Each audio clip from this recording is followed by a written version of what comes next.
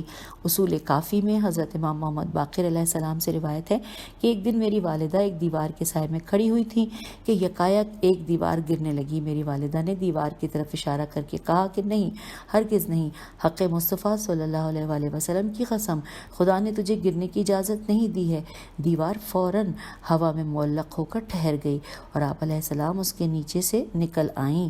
اس دن میرے والد ماجد حضرت امام زین العابدین علیہ السلام نے ان کے سر سے 100 دینار صدقہ کیے۔ پھر آگے لکھا ہے کہ حضرت امام محمد باقر علیہ السلام نے 57 سال کی عمر میں پیر کے روز 7 ذی الحج 114 ہجری قمری میں شہادت پائی۔ آپ علیہ السلام کا مرقد جنت البقیع کے تاریخی قبرستان میں آپ علیہ السلام کے والد بزرگوار امام سجاد علیہ السلام کے پہلو میں واقع ہے۔ آپ علیہ السلام کا عرصہ امامت 19 سال 10 ماہ اور 12 روز بریکٹ میں لکھا ہے از 95 تا 114 ہجری بریکٹ کلوز ہو گیا پر مشتمل ہے۔ آپ کے عرصہ حیات میں عالم اسلام پر مندرجہ ذیل اموی حکمرانوں کا تسلط رہا۔ یہاں پر ٹوٹل 8 حکمرانوں کے نام ہیں: امیر شام معاویہ، نمبر 2 یزید بن معاویہ، 3 مروان بن حکم، 4 عبد الملک بن مروان، 5 ولید بن عبد الملک، 6 سلمان بن عبد الملک، 7 یزید بن عبد الملک، 8 حشام بن عبد الملک۔ آپ علیہ السلام کو 10ویں اموی حکمران حشام بن عبد الملک کے حکم سے زہر دیا گیا۔ اب اگلی ہیڈنگ ہے کم سنی کے عالم میں مصائب کربلا کو برداشت کرنا۔ اس حوالے سے لکھا ہے کہ آپ علیہ السلام کی عمر مبارک 3 سال 6 ماہ اور 10 دن تھی کہ کربلا کا سانحہ پیش آیا اور آپ علیہ السلام نے اس کم سنی کے عالم میں کوفہ و شام کے مصائب برداشت کیے اور بہت کم سن ہونے کے باوجود دامن صبر و تحمل کو ہاتھ سے نہ جانے دیا۔ آپ علیہ السلام نے واقع کربلا کے تمام آلام و مصائب کو اپنی آنکھوں سے دیکھا ہے۔ اگرچہ آپ علیہ السلام کا سن مبارک کم تھا، لیکن ایک بچے کے طور پر آپ علیہ السلام نے تمام مشکلات کو کھلی آنکھوں سے دیکھا ہے۔ اسیران کربلا علیہ السلام کے ہمراہ کربلا سے شام تک موجود رہے اور اسیری کے تمام رنج و محن کو جھیلا۔ کربلا میں 3 روز کی تشنگی اور پھر کوفہ و شام کے راستوں میں مسلسل بھوک اور پیاس برداشت کرنا آپ علیہ السلام کے بچپن کی خصوصیات میں سے ہے۔ آپ علیہ السلام کی مادر گرامی حضرت فاطمہ سلام اللہ علیہ بن حضرت حسن علیہ السلام بھی کربلا میں موجود تھی۔ اور اب آئیے اگلی ہیڈنگ کی جانب، حدیث رسول مقبول صلی اللہ علیہ وآلہ وسلم۔ اس حوالے سے لکھا ہے کہ واقع کربلا کے بعد 34 برس 34 ایئرز آپ علیہ السلام نے اپنے پدر بزرگوار علیہ السلام کے ساتھ زندگی گزاری۔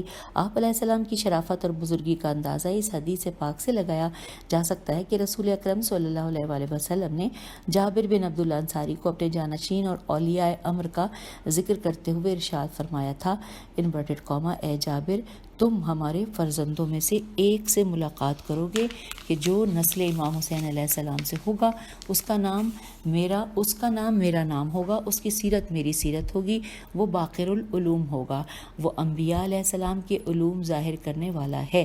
انورٹڈ کاما کلوز ہو گیا۔ اور ایک اور حدیث ہے انورٹڈ کاما میں کہ جب تم اس سے ملاقات کرو تو میرا سلام کہنا، انورٹڈ کاما کلوز۔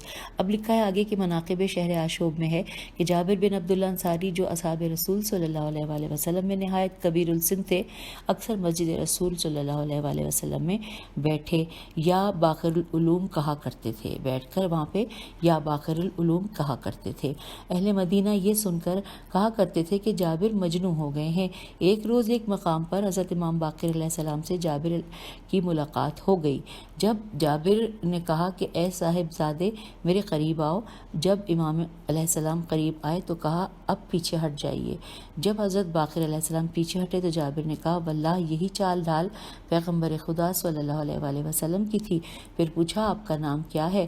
تو آپ نے فرمایا میں علی ابن حسین علیہ السلام کا بیٹا ہوں۔ تو جابر نے کہا میرے ماں باپ آپ علیہ السلام پر فدا ہوں، آپ ہی باقر ہیں؟ تو آپ نے فرمایا کہ ہاں میں ہی باقر ہوں۔ یہ سن کر جابر نے آپ کے سر کا بوسہ لیا اور کہا کہ میرے ماں باپ آپ علیہ السلام پر فدا ہوں۔ رسول خدا صلی اللہ علیہ وآلہ وسلم نے آپ علیہ السلام کو سلام کہلوایا ہے۔ حضرت امام باقر علیہ السلام کی آنکھیں ڈبڈبا گئیں۔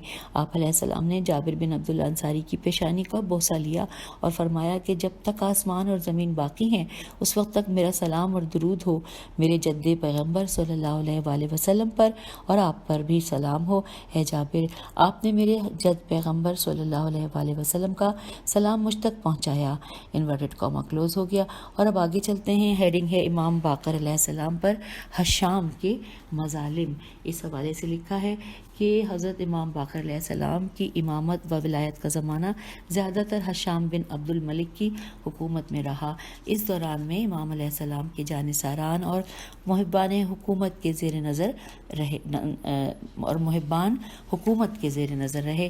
حکومتی کارندے ہر وقت ہر لمحہ آپ علیہ السلام کے ہر فعل اور ہر حرکت پر کڑی نگاہ رکھتے تھے اور آپ علیہ السلام کے موالیوں اور محبوں پر ظلم کے شکنجے کسے جاتے تھے۔ حکومت وقت کے متعین میم توئے الف عین نون متعین و مظالم کی ایک جھلک ذیل کے واقعات سے سمجھ میں آئے گی۔ لکھا ہے کہ صفوان بن یحییٰ نے اپنے دادا محمد سے نقل کیا ہے کہ میں ایک روز امام محمد باقر علیہ السلام کے دولت خانے پر پہنچا اور اندر آنے کی اجازت طلب کی، لیکن مجھے اجازت نہ ملی، جبکہ دوسرے لوگوں کو اجازت دے دی گئی۔ میں اسی پریشانی میں گھر لوٹ آیا۔ میری طبیعت میں ملال تھا کہ امام علیہ السلام نے مجھے اندر آنے کی اجازت کیوں نہ دی۔ میں صحن میں لیٹا ہوا سخت پریشان تھا کہ امام علیہ السلام نے مجھ سے بے اعتنائی کیوں کی، مجھے دروازے پر کیوں روکا گیا جبکہ دوسرے لوگ اندر آ جا رہے تھے۔ میں اس فکر میں ڈوبا ہوا تھا کہ ایک دوسرے تمام فرقوں یعنی کہ زیدیہ، حرویہ، ہیرے باؤ یہ اور قدریہ وغیرہ کہ لوگوں کو اجازت ہے اور مجھے اجازت نہیں، حالانکہ میں شیعان امام علیہ السلام میں سے ہوں۔ میں اسی سوچ میں غرق تھا کہ اچانک میں نے دروازے پر ایک صدا سنی۔ دروازہ کھولا تو دیکھا کہ حضرت امام باقر علیہ السلام کا نمائندہ ہے۔ اس نے فوراً کہا چلو امام علیہ السلام نے تمہیں بارگاہ عالیہ میں بلوایا ہے۔ میں نے لباس بدلا اور بارگاہ امامت میں حاضر ہو گیا۔ آپ علیہ السلام نے مجھے دیکھا اور فرمایا اے محمد تم پریشان کیوں ہو؟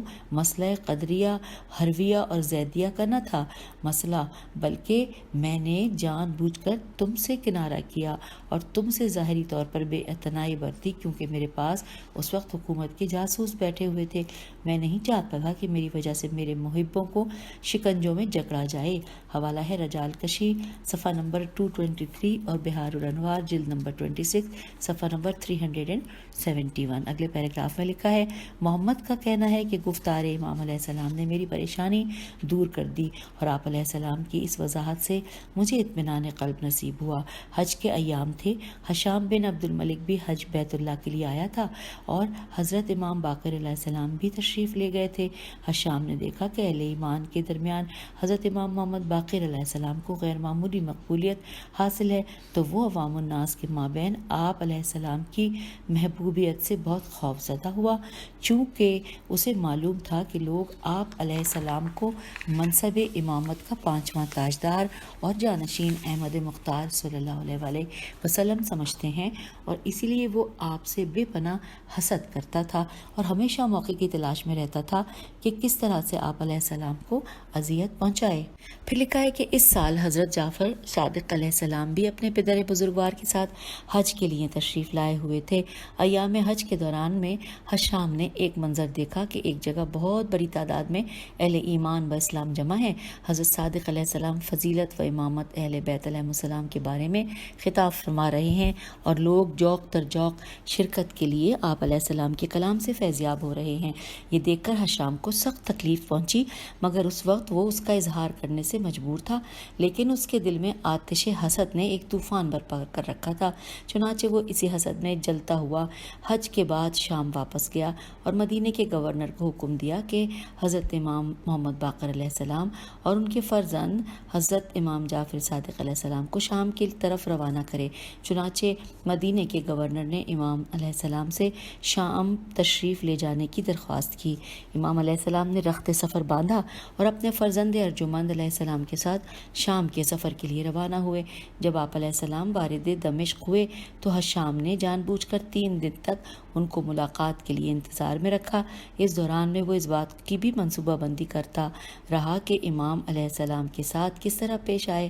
حشام یہ جانتا تھا کہ اگر اس نے امام علیہ السلام کے سامنے کوئی علمی مسئلہ چھیڑا تو اس وقت کے جو بھی صاحبان فضل و دانش ہیں ان میں سے کوئی بھی امام علیہ السلام کا مقابلہ کر سکے گا اور نہ ان کے کسی سوال کا تشفی بخش جواب دے سکے گا۔ چنانچہ اس نے سوچا کہ دربار میں تیر اندازی کا مقابلہ کرایا جائے۔ عالم عرب سے نامی گرامی تیر اندازوں کو دعوت دی گئی تاکہ امام علیہ السلام کا ان کے ساتھ مقابلہ کرایا جائے۔ ان کا خیال تھا کہ امام علیہ السلام کو تیر اندازی کا فن نہیں آتا اور دوسرے تیر انداز جو اس فن کے ماہر مانے جاتے ہیں تیر اندازی کے اس مقابلے میں امام علیہ السلام پر سبقت لے جائیں گے۔ اس طرح خاندان رسالت صلی اللہ علیہ وآلہ وسلم سے رنجش کے اظہار اور دلوں میں ان کی عظمت کم کرنے کا موقع بھی مل جائے گا۔ چنانچہ حشام نے ماہر تیر اندازوں کو مقابلے میں شرکت کی دعوت دی اور حضرت امام باقر علیہ السلام کو بھی شرکت فرمانے کے لیے درخواست کی۔ جب امام علیہ السلام تشریف لائے تو حشام نے پوچھا کہ کیا آپ علیہ السلام بھی تیر اندازی کے اس مقابلے میں شرکت فرمائیں گے؟ امام علیہ السلام نے فرمایا مجھے اس سے باز رکھ۔ حشام اس غلط فہمی میں مبتلا ہو گیا کہ آپ علیہ السلام شاید مقابلے سے گریز کر رہے ہیں، اس لیے آپ زیادہ اصرار کرنے لگا، پھر قسمیں اور واسطے دینے لگا اور وہ سمجھتا تھا کہ امام تیر چلانا جانتے ہی نہیں ہیں، آپ علیہ السلام نشانہ نہیں لگا سکیں گے اور آپ علیہ السلام کی ان تیر اندازوں کے اور اہل دربار کے سامنے سکی ہوگی۔ چنانچہ اس نے بے حد اصرار کے ساتھ آپ علیہ السلام کو تیر اندازی کے لیے آمادہ کیا اور ایک درباری کو اشارہ کیا کہ فوراً تیر کمان حاضر کیا جائے۔ امام علیہ السلام حشام کے بے حد اصرار پر اٹھے، تیر کو چلہ کمان میں توڑ جوڑا اور جس جگہ کو نشانے کے لیے معین کیا گیا تھا وہاں ایک تیر پھینکا جو اس نشان کے بالکل درمیان میں جا کر پیوست ہوا اور اسی طرح سے آپ یکے بعد دیگرے تیر پھینکتے رہے۔ ہر تیر پہلے والے تیر کے سوفار میں پیوست ہوتا رہا، یہاں تک کہ 9 عدد تیر ایک دوسرے کے سوفار میں پیوست ہو گئے۔ آپ علیہ السلام کی مہارت اور تیر اندازی کے اس فن کو دیکھ کر اہل دربار تحسین و آفرین کے نعرے بلند کرنے لگے اور ہر دل میں امام علیہ السلام کی مہارت کا سکہ بیٹھ گیا۔ حشام نے جب یہ منظر دیکھا تو اسے اپنے ناپاک ارادوں کے سارے تار بود بکھرتے ہوئے دکھائی دیے، لیکن اس نے اپنی جھیپ مٹانے کے لیے کہا کہ کیا کہنا، اے فرزند رسول صلی اللہ علیہ وآلہ وسلم، اے ابو جعفر علیہ السلام، آپ علیہ السلام تو دنیا عرب عجم میں سب سے بڑے اور سب سے زیادہ ماہر تیر انداز ہیں، آپ علیہ السلام کس لیے عذر فرما رہے تھے؟ اس کے بعد حضرت امام باقر علیہ السلام اور حضرت صادق علیہ السلام کا پورے دربار میں غیر معمولی احترام کیا گیا۔ پھر حشام نے آپ علیہ السلام کی عظمت و شان میں کہا کہ آپ علیہ السلام تو پورے عرب و عجم کے لیے سرمایہ افتخار ہیں۔ پھر پوچھا کہ کیا آپ علیہ السلام کے فرزند جعفر صادق علیہ السلام بھی اس فن میں مہارت رکھتے ہیں؟ تو امام علیہ السلام نے فرمایا کہ ہم خاندان رسالت کے افراد ہیں، دین کی تکمیل اور نعمتوں کا اہتمام ہمارے ذریعے سے ہوا ہے۔ قرآن میں ارشاد ہوا ہے سورہ مائدہ کی آیت نمبر 3 انورٹڈ کاما کہ آج میں نے تمہارے لیے دین کو کامل کیا اور تم پر اپنی نعمت تمام کی، انورٹڈ کاما کلوز۔ یہ امامت و ولایت ہمارے ہی گھر کی ہے، ہم لوگ تمام علوم و فنون میں ایک دوسرے کے وارث ہوتے ہیں اور زمین کسی بھی وقت اللہ کی حجت سے خالی نہیں رہ سکتی۔ اور اب اگلی ہیڈنگ ہے علمی اور روحانی حیثیت۔ لکھا ہے کہ اپنے آباء و اجداد کی طرح امام باقر علیہ السلام بھی امام منصوص و معصوم اور عالم زمانہ اور اپنے عہد امامت میں افضل کائنات تھے۔ آپ علیہ السلام نے فرمایا ہمیں ہر چیز کا علم دیا گیا ہے اور ہر زبان سکھائی گئی ہے، حتیٰ کہ ہم پرندوں کی زبان بھی سمجھتے ہیں۔ علامہ تبرسی لکھتے ہیں کہ یہ مسلمہ حقیقت ہے کہ اور اس کی شہرت عام ہے کہ آپ علیہ السلام علم و زہد اور اشرف میں ساری دنیا سے فوقیت رکھتے ہیں۔ آپ علیہ السلام سے علم القرآن، علم الآثار، علم السنن اور ہر قسم کے علوم، حلم، آداب وغیرہ میں کوئی بھی فوقیت نہیں رکھتا، حتیٰ کہ آل رسول صلی اللہ علیہ وآلہ وسلم میں بھی ابو الائمہ کے علاوہ علوم کے مظاہرے میں آپ علیہ السلام کے برابر کوئی نہیں ہوا۔ بڑے بڑے صحابہ کرام اور نمایاں تابعین اور عظیم القدر فقہا آپ علیہ السلام کے سامنے زانوئے ادب طے کرتے تھے۔ اور اب نیکسٹ پیراگراف میں لکھا ہے کہ آپ علیہ السلام کے علمی رتبے کے بارے میں ابن حجر سوائق صاد واو الف عین قاف محرقہ میں رقم تراز ہیں۔ حضرت امام محمد باقر علیہ السلام عبادت، علم اور زہد میں اپنے پدر بزرگوار حضرت امام زین العابدین علیہ السلام کی مکمل تصویر تھے۔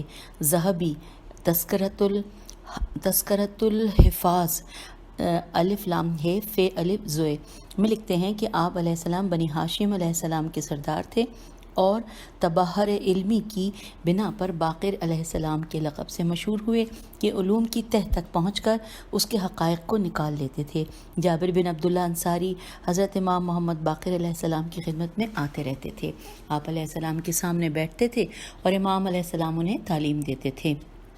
جب کبھی رسول صلی اللہ علیہ وآلہ وسلم کی احادیث بیان کرنے میں جابر کو مغالطہ ہوتا تو امام علیہ السلام انہیں صحیح بتاتے اور اسے یاد دلاتے تھے، اور جابر اسے تسلیم کرتے اور آپ علیہ السلام کے ارشادات کا اعتراف کرتے اور یہی کہتے کہ میں خدا کو گواہ بنا کر کہتا ہوں کہ آپ علیہ السلام بچپن ہی میں علم و حکمت سے سرفراز ہو چکے ہیں۔ حوالہ ہے بہار الانوار جلد نمبر 4۔ اگلے پیراگراف میں لکھا ہے کہ علامہ شبلی نعمانی اور علامہ ابن القیم الف لام قاف یہ میم لکھتے ہیں کہ امام ابو حنیفہ ایک مدت تک حضرت امام محمد باقر علیہ السلام کی خدمت میں حاضر رہے اور ان سے فقہ و حدیث کے متعلق بہت سی نادر باتیں حاصل کی۔ امام ابو حنیفہ کی معلومات کا ایک بڑا ذخیرہ حضرت امام باقر علیہ السلام ہی کا فیض صحبت تھا۔ امام ابو حنیفہ نے حضرت امام باقر علیہ السلام کے ہاں ایک عصا دیکھا، عین صاد الف عصا دیکھا تو پوچھا کہ یہ عصا کس کا ہے؟ امام علیہ السلام نے فرمایا کہ میرے جد رسول صلی اللہ علیہ وآلہ وسلم کا ہے۔ امام ابو حنیفہ نے اٹھایا اور اس کا بوسہ دینے لگے تو آپ علیہ السلام نے فرمایا کہ ادھر آ، لکڑی کو چومتا ہے، یہ میرا ہاتھ لے، یہ میرے جد کا خون، ہڈی اور گوشت ہے، اسے بوسہ دے۔ علامہ شبلی کا بیان ہے کہ علا عین لام الف حمزہ علا بن عمر بن عبید نے آپ علیہ السلام سے اس آیت کے معنی دریافت کیے کہ زمین و آسمان جڑے ہوئے تھے، ہم نے دونوں کو الگ کر دیا، اس کا کیا مطلب ہے؟ تو فرمایا کہ دونوں کے راستے بند تھے، جب کھول دیے گئے تو آسمان سے پانی برسنے لگا اور زمین سے غلہ پیدا ہونے لگا۔ آپ علیہ السلام نے سورہ تغابن کی اس آیت کی تفسیر پوچھی گئی آپ سے، جو کہ سورہ تغابن کی آیت نمبر 8 ہے، ترجمہ انورٹڈ کاما کہ ایمان لاؤ اس کے رسول صلی اللہ علیہ وآلہ وسلم اور اس نور پر جو ہم نے نازل کیا، انورٹڈ کاما کلوز۔ یہ تھی سورہ تغابن کی آیت نمبر 8 کا۔ اور پھر لکھا ہے کہ آپ علیہ السلام نے فرمایا کہ وہ نور محمد صلی اللہ علیہ وآلہ وسلم و آل محمد صلی اللہ علیہ وآلہ وسلم کا نور ہے، رسول صلی اللہ علیہ وآلہ وسلم کے بعد وہ آئمہ کا نور ہے، جو ان کے دوست ہوں گے وہی نجات پائیں گے۔ یہاں پر انورٹڈ کاما کلوز ہو گیا۔ پھر لکھا ہے عمر بن عبدالعزیز نے اپنے عہد حکومت میں باغ فدق امام باقر علیہ السلام کو واپس کر دیا تھا۔ آپ علیہ السلام نے اس کی ساری آمدنی مدرسے کی توسیع اور دین کی سربلندی میں خرچ کر دی۔ اسی مدرسے کو حضرت امام جعفر صادق علیہ السلام نے وسعت دی اور ہزاروں طالب علموں نے کسب فیض حاصل کیا۔ اب اگلی ہیڈنگ آ گئی ہے پیج 254 کے اوپر کہ معجزات امام باقر علیہ السلام۔ اس ہیڈنگ میں لکھا ہے اس کے حوالے سے کہ ہر امام علیہ السلام صاحب معجزہ ہوتا ہے۔ حضرت امام علیہ السلام سے بہت سے معجزات منسوب ہیں جن کی تفصیل بہت زیادہ ہے، یہاں ان تمام معجزات کو سپرد کرتاز کرنا ممکن نہیں، البتہ ان میں سے چند ایک پر اکتفا کیا جاتا ہے۔ ابو بصیر روایت کرتا ہے کہ ہم امام محمد باقر علیہ السلام کے ساتھ مسجد میں داخل ہوئے، لوگوں کی ایک بڑی تعداد مسجد میں آ جا رہی تھی۔ حضرت امام علیہ السلام نے مجھ سے فرمایا، ذرا لوگوں سے پوچھو کہ وہ امام علیہ السلام کو دیکھ رہے ہیں؟ پس میں جس شخص سے بھی پوچھتا ہوں کہ آیا تم نے ابو جعفر علیہ السلام کو دیکھا، تو وہ کہتا کہ نہیں، حالانکہ امام علیہ السلام وہیں کھڑے تھے، یہاں تک کہ ابو ہارون مکفوف میم کاف فے واو فے جو کہ نابینا مسجد میں داخل ہوا تو امام علیہ السلام نے فرمایا کہ اس سے پوچھا کہ میں نے اس سے جا کر پوچھا تم نے حضرت ابو جعفر علیہ السلام کو دیکھا ہے؟ اس نے کہا کہ کیا یہ حضرت ابو جعفر علیہ السلام نہیں ہیں، یہ آپ علیہ السلام ہی تو ہیں۔ میں نے کہا تجھے کیسے معلوم ہوا؟ اس نے کہا آپ علیہ السلام تو خود نور درخشندہ ہیں۔ حوالہ ہے احسن المقال جلد نمبر 2 صفحہ نمبر 168۔ اب نیکسٹ پیراگراف میں لکھا ہے کہ عبداللہ بن عطا مکی سے منقول ہے کہ ایک دفعہ مجھے حضرت امام باقر علیہ السلام کی خدمت میں حاضری کا شوق ہوا۔ اس وقت میں مکے میں تھا۔ جب میں شوق زیارت میں مدینہ پہنچا تو اس رات شدید بارش ہو گئی اور سردی میں اضافہ ہو گیا، چنانچہ آدھی رات کا وقت تھا جب میں مکے سے مدینہ در امام علیہ السلام پر پہنچا۔ دل میں سوچا کہ اس وقت امام علیہ السلام کو زحمت نہ دوں اور صبح ہونے کا انتظار کروں۔ یہ سوچ ہی رہا تھا کہ امام علیہ السلام کی آواز سنائی دی کہ آپ علیہ السلام کنیز سے فرما رہے تھے کہ ابن عطا کے لیے دروازہ کھول دو، اس وقت وہ سردی سے تکلیف میں مبتلا ہے۔ کنیز نے آ کر دروازہ کھولا اور کہا تشریف لائیے، امام علیہ السلام آپ کے منتظر ہیں۔ حوالہ لکھا ہے کشف الغمہ جلد نمبر 2 صفحہ نمبر 349۔ اب ہم آگے پیج 255 پہ لکھا ہے عبد الرحمن بن کثیر سے منقول ہے کہ حضرت امام جعفر صادق علیہ السلام نے فرمایا کہ میرے والد بزرگوار علیہ السلام کا ایک وادی میں سے گزر ہوا، آپ علیہ السلام نے وہاں ایک خیمہ لگایا اور پھر آپ علیہ السلام ایک درخت خرما کے پاس تشریف لائے۔ وہاں آپ علیہ السلام نے کچھ اس طرح حمد الہی کی کہ میں کچھ نہ سمجھ سکا، پھر فرمایا اے درخت جو کچھ خدا نے تجھے دیا ہے اس میں سے کچھ کھانے کے لیے مجھے بھی دے دے۔ تو حضرت امام جعفر صادق علیہ السلام کا فرمان ہے کہ اسی لمحے اس درخت سے سرخ اور زرد کھجوریں گرنے لگیں، آپ علیہ السلام نے انہیں تناول فرمایا اور ابو امیہ جو اس وقت آپ علیہ السلام کے ساتھ تھے انہوں نے بھی کچھ کھجوریں کھائیں۔ پھر آپ علیہ السلام نے ارشاد فرمایا، یہ سورہ مریم پارہ نمبر 25 کی آیہ مبارک تھی جو کہ انہوں نے پڑھی، اور اس کے بعد اس کا ترجمہ ہے کہ خرمے کی جڑ پکڑ کر اپنی طرف ہلاؤ، تم پر پکے ہوئے تازہ خرمے گریں گے۔ یہ تھی سورہ مریم آیت نمبر 25 کا ترجمہ۔ پھر لکھا ہے فرمایا ہاں ہمارے لیے اسی طرح ہے کہ جس طرح حضرت مریم علیہ السلام کے لیے نازل ہوئی۔ حوالہ ہے بہار الانوار جلد نمبر 4۔ اب آگے لکھا ہے کہ ابو بصیر سے منقول ہے کہ میں نے حضرت امام محمد باقر علیہ السلام کی خدمت میں حاضر ہو کر عرض کیا کہ کیا آپ علیہ السلام رسول اللہ صلی اللہ علیہ وآلہ وسلم کے وارث ہیں؟ فرمایا ہاں۔ میں نے عرض کیا کہ کیا آپ علیہ السلام تمام انبیاء کرام کے وارث ہیں اور اس امر کے عالم ہیں کہ جس کا انہیں علم تھا؟ فرمایا ہاں۔ پھر میں نے عرض کیا کہ کیا آپ علیہ السلام یہ قدرت رکھتے ہیں کہ مردوں کو زندہ کر دیں، پیدائشی نابینا اور جزام اور برس میں مبتلا آدمی کو شفا عطا فرمائیں؟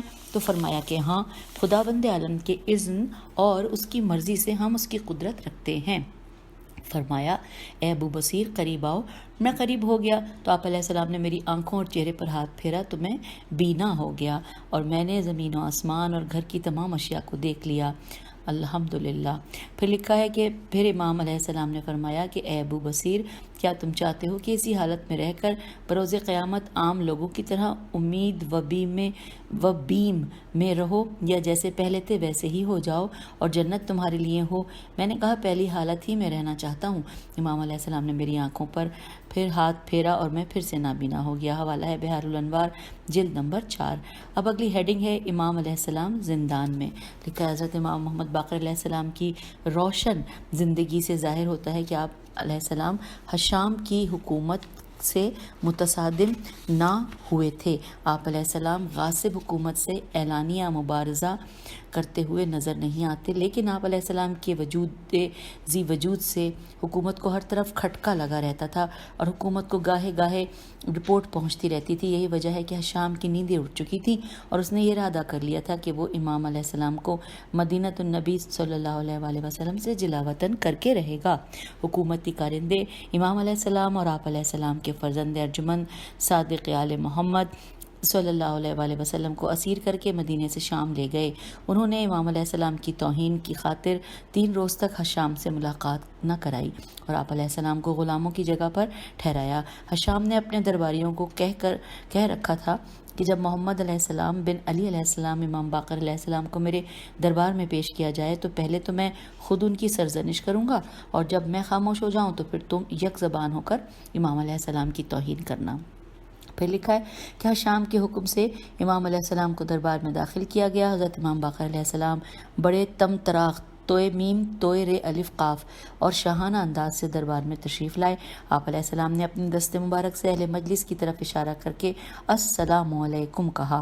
اس طرح تمام حاضرین مجلس کو عمومی طور پر سلام کر کے کرسی پر متمکن ہو گئے۔ حشام کو امام علیہ السلام کا یہ انداز بزرگانہ ایک آنکھ نہ بھایا۔ وہ حسد اور غصے سے اگبگولا ہو گیا کہ امام علیہ السلام نے اسے خصوصی طور پر سلام کیوں نہیں کیا اور آپ علیہ السلام اس کی اجازت کے بغیر کرسی پر کیوں بیٹھے۔ وہ غیظ و غضب سے چلانے لگا، اے محمد بن علی علیہ السلام، خانوادہ اہل بیت علیہ السلام میں سے ہر فرد نے امت میں تفرقہ ڈالا، لوگوں کو اپنی بیعت کے لیے اکسایا اور اپنے آپ کو امام علیہ السلام کے طور پر متعارف کروایا۔ جب حشام خاموش ہوا تو اس کے بعد اہل مجلس نے طے شدہ پروگرام کے مطابق آپ علیہ السلام کی اہانت کی۔ آخرکار یہ سب خاموش ہو گئے۔ امام فوراً اپنے مقام پر کھڑے ہو گئے اور اہل مجلس سے مدلل خطاب فرمایا اور ان کے مردہ ضمیروں کو اس طرح جھنجھوڑا کہ اے لوگوں، تم کہاں جا رہے ہو اور تمہیں کہاں لے جایا جا رہا ہے؟ خدائے متعال نے تم سے پہلے لوگوں کی ہدایت بھی ہم سے کروائی اور تمہارے آخری افراد کی ہدایت بھی ہم ہی سے ہوگی۔ اگر تم نے چند روزہ حکمرانی سے دل لگا لیا ہے تو ہم سے تو ابدی بادشاہی سے لو لگا رکھی ہے۔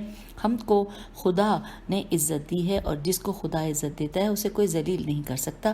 چنانچہ ارشاد الہی ہے کہ انجام خیر متقی لوگوں کے لیے ہے۔ اب آگے چلتے ہیں۔ لکھا ہے کہ یہ سن کر حشام کو غصہ آ گیا اور اس نے آپ علیہ السلام کو قید خانے میں ڈال دینے کا حکم دیا۔ چنانچہ آپ علیہ السلام کو قید کر لیا گیا۔ کوئی زیادہ وقت نہ گزرا تھا کہ امام علیہ السلام کے طرز زندگی، رفتار علم و عمل اور سیرت و کردار نے قیدیوں کی ہمدردیاں حاصل کر لی۔ سارا زندان امام علیہ السلام کی محبت کا اسیر ہو گیا۔ پورا قید خانہ محبان آل اطہار علیہ السلام کا نقشہ پیش کر رہا تھا۔ چنانچہ حکومتی کارندے پھر سے پریشان نظر آنے لگے اور انہوں نے قید خانے کی ساری رپورٹ حشام کے گوش گزار کی اور حشام سے کہا کہ اگر امام یہاں رہے تو انقلاب برپا ہو جائے گا۔ اس رپورٹ نے حشام کی نیندیں اڑا دیں اور اسے پریشان حال کر دیا۔ وہ حالات و واقعات کا جائزہ لینے کے بعد وہ اس نتیجے پر پہنچا کہ امام علیہ السلام کو شام سے رہا کر دیا جائے، لہٰذا اس نے حکم دیا کہ امام علیہ السلام کو حکومتی کارندوں کی زیر نگرانی شام سے مدینہ پہنچایا جائے اور حکم دیا کہ راستے میں کچھ کھانے پینے نہ دیا جائے۔ آپ علیہ السلام جب مدینہ پہنچے تو اہل علاقہ سے خورد و نوش کا سامان طلب کیا، لیکن لوگوں نے سامان دینے سے انکار کر دیا۔ آپ علیہ السلام نے پہاڑ پر جا کر ان لوگوں کے لیے بد دعا کا ارادہ کیا تو ایک شخص نے قوم کو پکار کر کہا کہ اے لوگو، اسی جگہ حضرت شعیب علیہ السلام نے بد دعا کی تھی، خبردار، اب عذاب نازل ہونے والا ہے۔ اب پھر کیا ہوا کہ لوگوں نے جب اس شخص کی پکار سنی تو وہ گھبرا گئے اور آپ علیہ السلام کی خدمت میں سامان خورد و نوش پیش کر دیا اور آپ علیہ السلام آگے بڑھ گئے۔ شام سے رہائی کے بعد مدینہ کے سفر میں بے شمار واقعات رونما ہوئے جنہیں ہم اختصار کی پیش نظر سپرد کرتاس نہیں کر رہے۔ حوالہ اصول کافی، جلد نمبر 1، صفحہ نمبر 371۔ اب اگلی ہیڈنگ ہے شہادت امام باقر علیہ السلام۔ تاریخ کے سینے میں مصائب آل محمد محفوظ ہیں۔ بنی امیہ نے دشمنی کا ثبوت دیتے ہوئے امام باقر علیہ السلام کو زہر دے دیا۔ امام علیہ السلام کے خلاف مخفیانہ طور پر سازش کی گئی اور آپ علیہ السلام کو زہر دیا گیا، جس کے اثر سے امام علیہ السلام مسموم ہو گئے اور شہادت پائی۔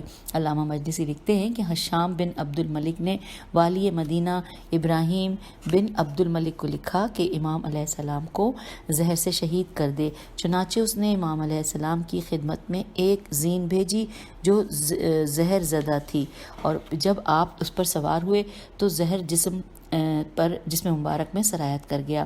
حوالہ مناقب ابن شہر آشوب جلد نمبر 4 صفحہ نمبر 210۔ پھر لکھا ہے بعض مورخوں نے لکھا ہے کہ حشام کے حکم پر یزید بن حسن نے زہر گھوڑے کی زین پر مل دیا اور گھوڑا آپ علیہ السلام کے سامنے لایا گیا۔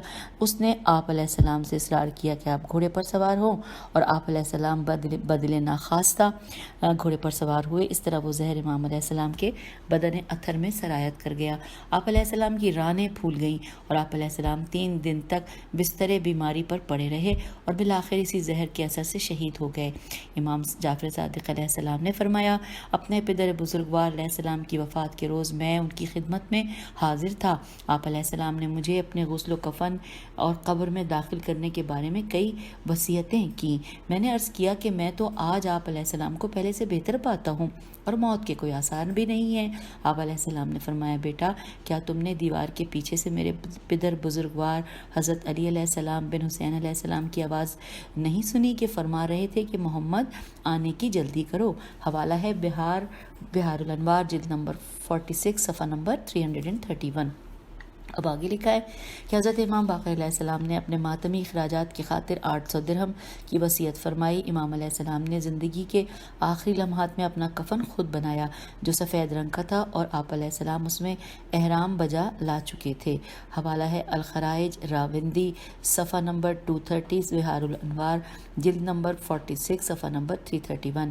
فارسی کے ایک مشہور شاعر نے امام علیہ السلام کے آخری وقت کو اس طرح قلم بند کیا ہے، ترجمہ اردو میں کہ صبر رخصت ہو گیا اور پھر قرار نہیں رہا، دین اسرار کردگار کے مخزن سے محروم ہو گیا، کمزوری کی وجہ سے اس کی چمکتی ہوئی پیشانی پر پسینہ آ گیا، امت کا 5واں رکن شکستہ ہو گیا، کبھی زبان ذکر حق میں مستفرق ہوئی اور کبھی اسے ہوش آیا، دل نے ایک آہ شرر بار کھینچی اور خاموش ہو گیا۔ اور یہاں پر انورٹڈ کاما ہے وہ ترجمہ مکمل ہوا۔ اور اب آخری ہیڈنگ ہے کہ حق امامت وراثت علم و تبرکات اور امام علیہ السلام کی وصیت۔ لکھا ہے البصائر میں مذکور ہے کہ امام جعفر صادق علیہ السلام نے فرمایا کہ جب میرے والد بزرگوار علیہ السلام کی شہادت کا وقت قریب آیا تو آپ علیہ السلام نے اپنے اطراف میں پڑی کتابیں، اسلحہ اور امت کی امانتیں میرے سپرد کیں اور مجھ سے فرمایا گواہوں کو میرے پاس لے آؤ۔ میں نے قریش کے 4 افراد جن میں عبداللہ بن عمر غلام نافع بھی تھا پیش کیے۔ آپ نے ان گواہوں کی موجودگی میں فرمایا وصیت لکھے۔ یہ وہ وصیت ہے کہ جو حضرت ابراہیم علیہ السلام اور حضرت یعقوب علیہ السلام نے اپنے فرزندوں کو کی تھی۔ پہلے سورہ بقرہ کی آیت نمبر 132 لکھی ہے، انورٹڈ کاما ہے، میرے بیٹو پروردگار عالم نے اس پاک دین اسلام کو تمہارے لیے منتخب کیا ہے، تم ہرگز نہ مرنا مگر یہ کہ مسلمان ہو کر، انورٹڈ کاما کلوز ہو گیا۔ لکھا حضرت امام محمد باقر علیہ السلام نے اپنے فرزند ارجمند جعفر بن محمد کو وصیت کی کہ مجھے اس چادر میں کفن دیا جائے جس میں میں نماز جمعہ پڑھا کرتا تھا، مجھے امامہ پہنایا جائے اور میری قبر کو 4 کونوں والی بنایا جائے اور اسے 4 انگلیوں کے برابر زمین سے بلند کیا جائے، نیز دفن کے وقت کفن کی گرہوں کو کھول دیا جائے۔ پھر آپ علیہ السلام نے حکم دیا کہ گواہ چلے گئے، وہ چلے گئے تو میں نے پدر بزرگوار سے کہا کہ بابا جان اس وصیت کے لیے گواہوں کی کیا ضرورت تھی؟ آپ علیہ السلام نے فرمایا اے فرزند ارجمند، میں نہیں چاہتا تھا کہ امر امامت مخفی رہے اور لوگ کہیں کہ وصیت نہیں ہوئی، میری خواہش تھی کہ اتمام حجت ہو جائے۔